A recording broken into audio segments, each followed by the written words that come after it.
ചെറിയ സീഡാൻ രാവിലെ ചുറ്റി നടക്കുന്നു. മൽബെറി മരത്തിനടുത്ത് പുലർച്ചെ സമയം. ഇങ്ങനെയാണ് സീഡാൻ കാക്കക്ക് വെള്ളം വയ്ക്കുന്നത്. വെള്ളം വയ്ക്കുന്നു പുലർച്ചെ സമയം.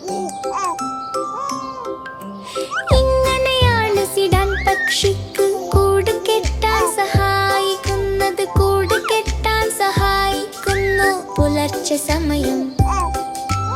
ഇങ്ങനെയാണ് സീഡാൻ പൂച്ചയെ സ്നേഹത്തോടെ തഴുകുന്നത്. പൂച്ചയെ തഴുകുന്നു പുലർച്ചെ സമയം.